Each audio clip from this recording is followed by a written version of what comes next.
I was born in Albert Lee, Minnesota. It's a very small, boring town. And I think after I was 6 years old, around there, my mom and I moved to Rochester.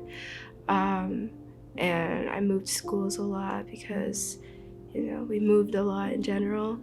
So I think throughout my whole childhood, I've lived through all sorts of abuse, like sexual abuse, physical abuse. Um, and when I was younger, like around 4 or 5 years old, um, my dad had this way of thinking of where I should start watching porno films. Came up to this where at this point my mom and dad were separated, so I would stay at my dad's 2 times a week. He had me do things like touch him. He had me do things like in the pornos. I ended up explaining to my aunt, like, he did some things and I don't want to see him. And she's like, you need to tell your mom. She at first didn't believe me. She's like, your dad would never do that. And then she had no choice but to believe me, because I wouldn't, how would I come up with something like that? And so after that, I never saw my dad ever again because of all of these unlucky, unfortunate events. At an early age, around 10 years old, I developed depression and PTSD. Of course, my mom did send me to get help at Mayo Clinic with a social worker and psychiatrist. At one point, I started feeling like all of this was my fault. And I still suffer from depression and anxiety, but I have overcome my PTSD by going to get help and just talking about it so much that I'm open to talk about it with anyone. But I guess I do feel stronger now, where, looking back, I went through a lot of things, yet I'm still here. I had my times where I would go through a very extreme depressive episode where it leads me to self-harm or, even go to the extent of attempting suicide.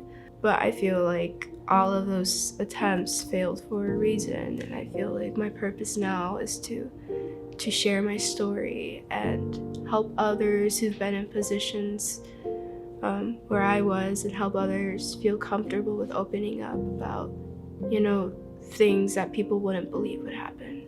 I think the strength inside of me comes from, I wouldn't say genetic, but from my mom.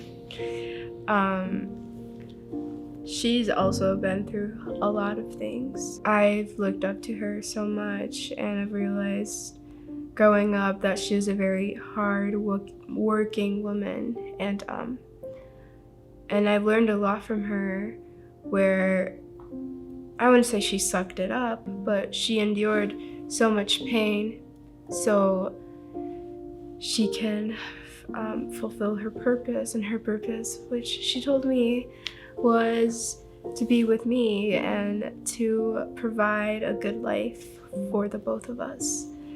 And I find that really inspiring, and I feel like, 'cause she's my mom and she's strong, I'm her daughter, so I should be strong too. So I'm thinking of doing 2 years at RCTC for a psychology transfer pathway.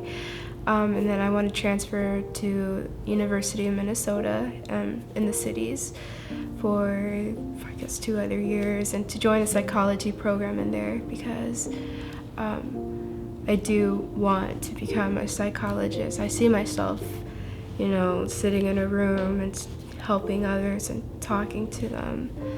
I really do find comfort in knowing that I could help some other person with my own experience and my own knowledge. Yeah, I can see myself telling my story to so many people, and I can see myself inspiring others as well. I just really want to help others understand, that abuse can happen to anyone, and it can happen anywhere with anyone. But I also want to help them know how to overcome that, how to talk about it, how to get out of that situation, and overcome those awful, unfortunate moments. I guess one of my main goals, the reason why I'm doing all of this, is obviously to help others, but also because I want to make my mom feel proud of sacrificing so much, yet being able to raise me the way I have become now. I want her to be proud of me, and I want her to be proud of herself too. I really want her to feel, wow, this is my only daughter, and I've managed to, make her grow up into this person.